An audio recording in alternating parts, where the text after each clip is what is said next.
আসসালামু আলাইকুম এভরিওয়ান, সবাইকে রমজান মোবারক। আবারও স্বাগতম জানাচ্ছি রমজান স্পেশাল আরও একটি রেসিপি পর্বে। আজ নিয়ে হাজির হলাম একদম ভিন্ন রকম 4 ধরনের ইউনিক ইফতার রেসিপি নিয়ে। আমাদের হাতের কাছে সাধারণ কিছু উপকরণ দিয়ে বানিয়ে নিতে পারবেন। বানাতে যেমন সহজ তেমনি অসম্ভব মজার হয় খেতে এই ইফতার রেসিপিগুলো। ইফতার টেবিলে পরিবারের সবাই খুব পছন্দ করবে ইউনিক স্ন্যাক্সগুলো। এই সহজ ঝটপট রেসিপিগুলোর মধ্যে থাকছে ডাল করলার বড়া, স্পাইসি পটেটো স্ন্যাক্স, রাতে বেঁচে যাওয়া ভাত ডিম দিয়ে পাকোড়া, আর থাকছে ক্রিস্পি আলুর পাকোড়া। তাহলে চলুন কথা না বাড়িয়ে দেখে নিই আজকের রেসিপিগুলো।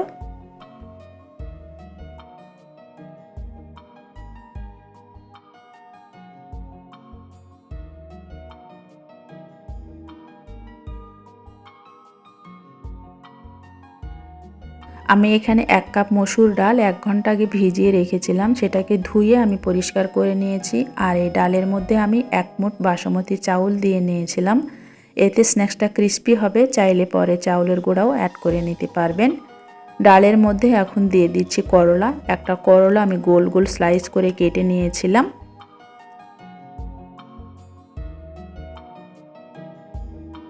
আর একটা বড় সাইজের রসুনের কোয়া। এখন এটাকে আমি অফ ক্যামেরায় ব্লেন্ড করে নেব। চাইলে আপনারা পাটায় বেটেও নিতে পারবেন। আর এই করলার জায়গায় আপনারা করলার পাতা, পটলের পাতা বা তিতা জাতীয় কোনো সবজিও ব্যবহার করতে পারবেন। এতেও স্ন্যাক্সটা কিন্তু অনেক মজা লাগবে। ডালটা আমি ব্লেন্ড করে নিয়েছি। ব্লেন্ড বলতে একেবারে মিহি ব্লেন্ড করা চলবে না, আধা ভাঙ্গা যেন হয়ে থাকে।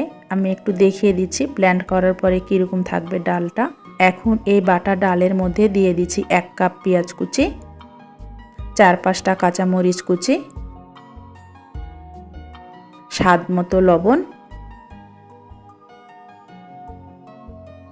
1 চা চামচ লাল মরিচের গুঁড়া, হাফ চা চামচ হলুদের গুঁড়া, 1 চা চামচ জিরা গুঁড়া, 1 চা চামচ ধনিয়া গুঁড়া, 1 টেবিল চামচ ধনিয়া পাতা কুচি। এখন সব কিছুকে হাত দিয়ে ভালোভাবে মেখে নেব। স্ন্যাক্সটি ক্রিস্পি করার জন্য এই পর্যায়ে আপনারা চাউলের গুঁড়া অ্যাড করে নিতে পারবেন। আমি যেহেতু আগে চাউল অ্যাড করে নিয়েছি, এজন্য আমি চাউলের গুঁড়াটা এখানে অ্যাড করলাম না। আমার সব কিছু ভালোভাবে মেখে নেওয়া হয়ে গেছে। ডাল করলার মিক্সচারটা একটুখানি নিয়ে গোল গোল পাতলা চ্যাপ্টা শেপ দিয়ে তেলের মধ্যে ছেড়ে দিতে হবে। স্ন্যাক্সগুলোকে ডুবো তেলে ভাজতে হবে না, যাতে একটা পিঠ তেলের মধ্যে থাকে।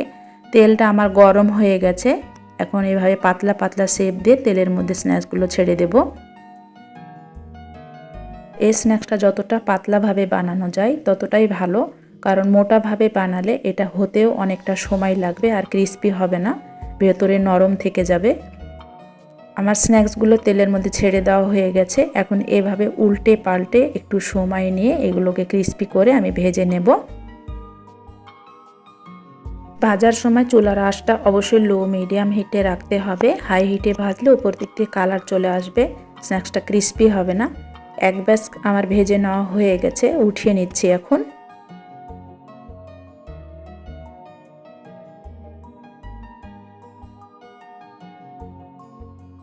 আরেক ব্যাচ স্ন্যাক্স আমি সেমভাবে ভেজে নেব। এই স্ন্যাক্সটি আগের দিন আমি বাসায় বানিয়েছিলাম, 1 নিমিষেই সব শেষ হয়ে গেছিল। এতটাই মজা, না খেলে বুঝতেই পারবেন না।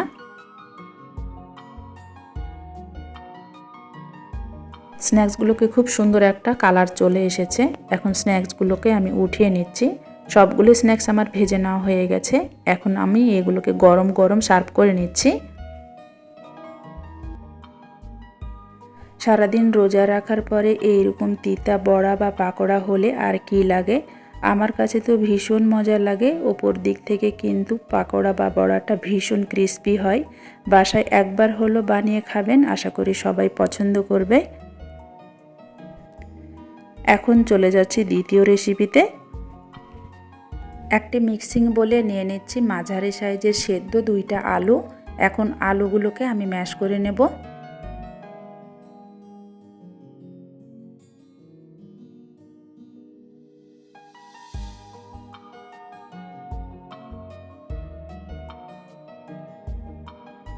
আলু আমার ম্যাশ করে নেওয়া হয়ে গেছে। এখন ম্যাশ করা আলুর মধ্যে অ্যাড করে দিচ্ছি 1 টেবিল চামচ গাজর কুচি,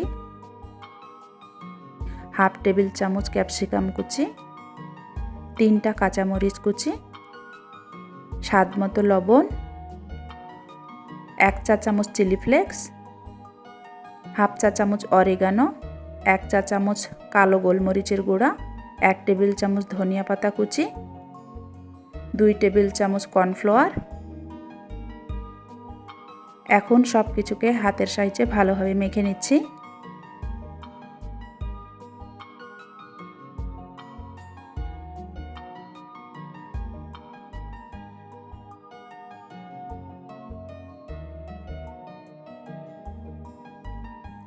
আলুর সঙ্গে সব কিছুকে ভালোভাবে মেখে নেওয়া হয়ে গেছে। হাতটা পরিষ্কার করে নিয়েছি, হাতে তেল মাখিয়ে নিয়েছি। এখন এখান থেকে আলুর মিক্সটা নিয়ে আমি যে সাইজ করে নাস্তাগুলো বানাবো, একটু লম্বা করে 3 আঙ্গুলের মাথা দিয়ে একটু চেপে দিচ্ছি।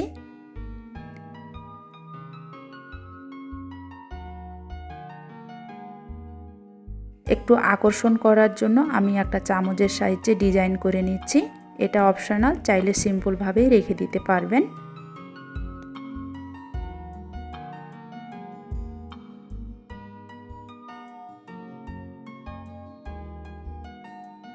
একটা নাস্তা আমার বানিয়ে নেওয়া হয়ে গেছে, বোঝার সুবিধার্থে আমি আরেকটা বানিয়ে দেখাচ্ছি।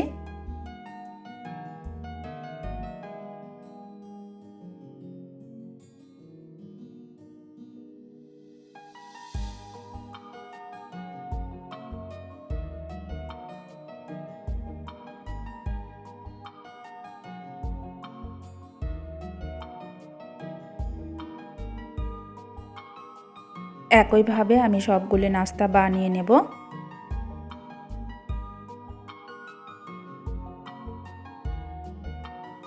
আমার সবগুলো নাস্তা বানিয়ে নেওয়া হয়ে গেছে। এখন এগুলোকে ভাজার জন্য চলে যাচ্ছি চুলায়।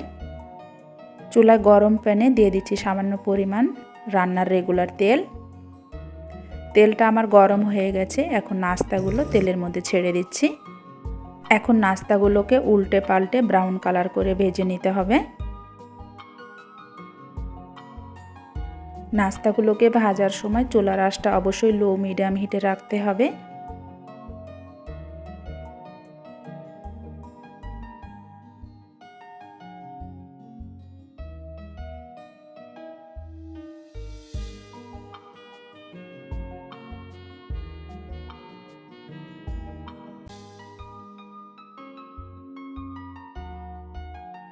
নাস্তাগুলোতে খুব সুন্দর একটা কালার চলে এসেছে। এখন এগুলোকে আমি তেল ঝরিয়ে উঠিয়ে নিচ্ছি।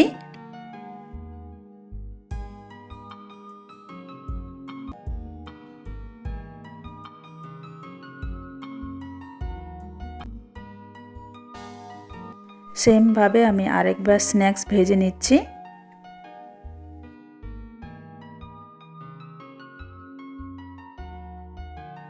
সবগুলো স্ন্যাক্স আমার ভেজে নেওয়া হয়ে গেছে, তেল ঝরিয়ে উঠিয়ে নিচ্ছি। আর এগুলোকে আমি গরম গরম পরিবেশন করে নিচ্ছি। গরম গরম এই স্ন্যাক্সটা খেতে কিন্তু ভীষণ মজার হয়। বাসায় শুধু আলু থাকলে ঝটপট এই স্ন্যাক্সটা বানিয়ে নেওয়া যায়। আর ইফতার টেবিলে এইরকম স্ন্যাক্স হলে আশা করি সবাই খুব পছন্দ করবে। এখন চলে যাচ্ছি তৃতীয় রেসিপিতে। প্রথমে আমি 3টা ডিম নিয়েছি। এখন এই 3টা ডিমকে আমি গ্রেট করে নেব।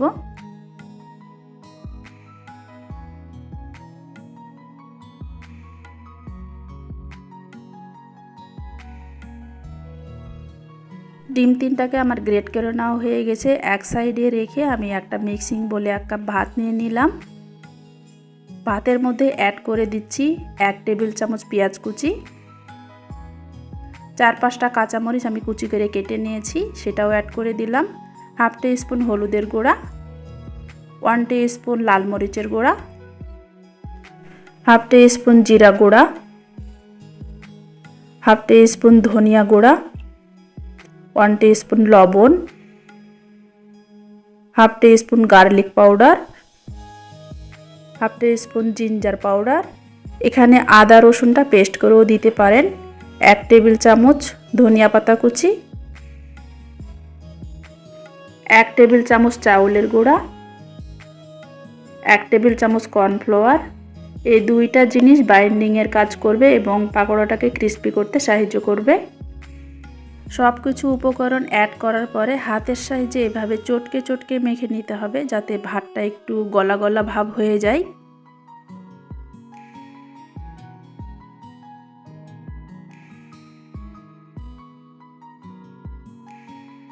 সব কিছু মেখে নেওয়ার পরে এখন গ্রেট করে রাখা ডিমগুলো অ্যাড করে দিচ্ছি।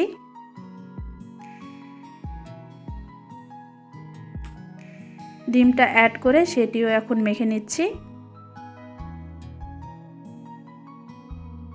আমার সব কিছু উপকরণ মিক্স করে নেওয়া হয়ে গেছে। এখন হাতটা পরিষ্কার করে হাতে একটু তেল মাখিয়ে নিয়েছি। এবার আমি আমার পছন্দ মতো শেপ দিয়ে পাকোড়াগুলো বানিয়ে নিব।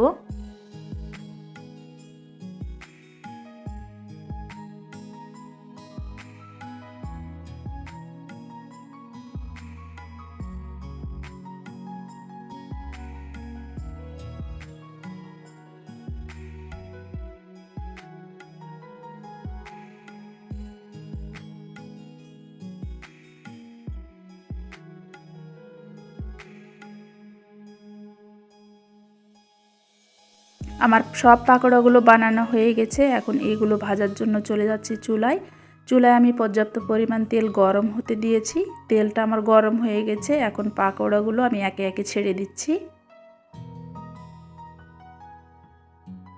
পাকোড়াগুলো ভাজার সময় চুলার হিটটা হাই মিডিয়ামে রাখতে হবে। তো এখন আমি উল্টে পাল্টে ব্রাউন কালার করে ভেজে নেব।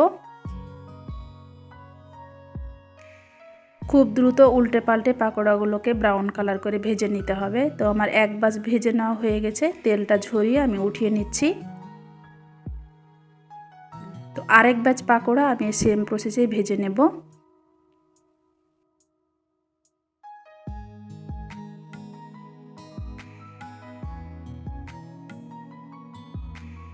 আমার সবগুলো পাকোড়া ভেজে নেওয়া হয়ে গেছে। এখন এগুলোকে আমি গরম গরম পরিবেশন করে দেখাচ্ছি।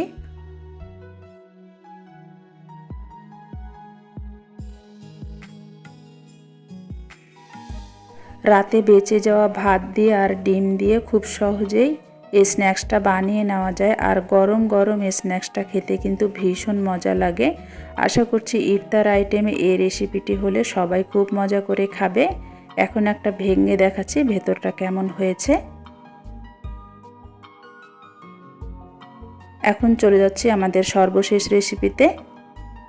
এটা আলু নিয়েছি, আলুর ওপরের খোসাটা আমি ছাড়িয়ে নিয়েছি। এখন আলু দুইটাকে আমি পাতলা পাতলা স্লাইস করে কেটে নিচ্ছি।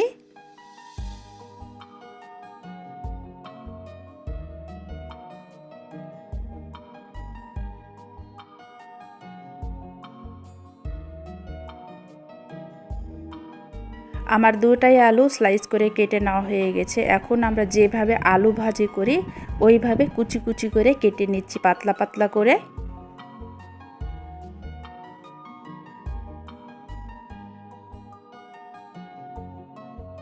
আলু দুইটাকে আমার কুচি কুচি করে কেটে নেওয়া হয়ে গেছে। এখন মিক্সিং বলে তুলে নিয়ে আমি পরিষ্কার পানি দিয়ে ভালোভাবে ধুয়ে পরিষ্কার করে নেব।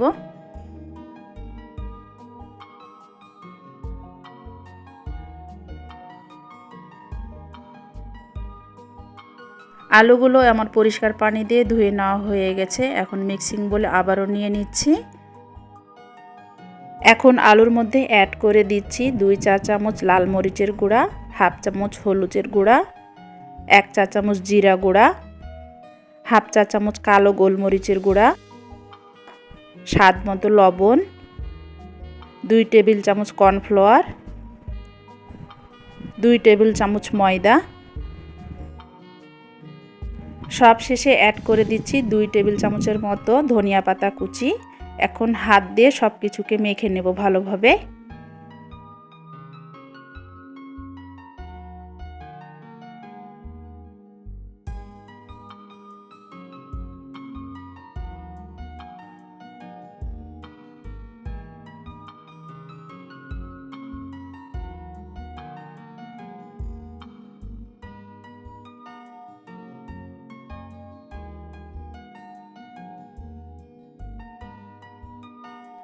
সুন্দরভাবে মেখে নেওয়া হয়ে গেছে। এখন পাকোড়ার শেপ দিয়ে আমি গরম তেলের মধ্যে ছেড়ে দেব।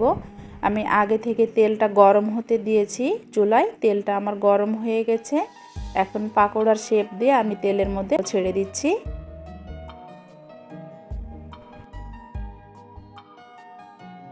এখন উল্টে পাল্টে এগুলোকে আমি ব্রাউন কালার করে ভেজে নেব। আর ভাজার সময় চুলার আঁচটা অবশ্যই লো মিডিয়াম হিটে রাখতে হবে। হাই হিটে ভাজলে ওপর থেকে কালার চলে আসবে আর ক্রিস্পি হবে না।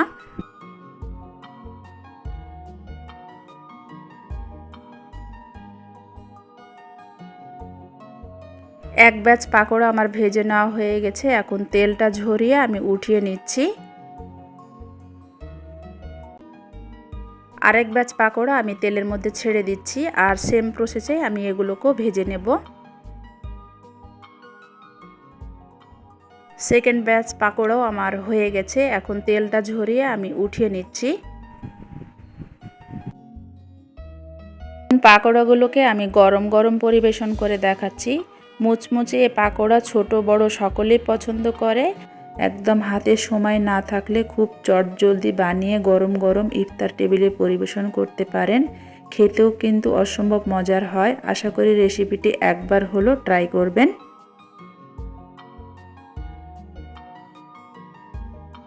আশা করি আমার আজকের রেসিপিগুলো আপনাদের কাছে ভালো লেগেছে আর খুব সহজভাবে দেখাতে পেরেছি। রেসিপিগুলো ভালো লাগলে অবশ্যই কমেন্ট করে জানাবেন আর চ্যানেলটি সাবস্ক্রাইব করে পাশেই থাকবেন।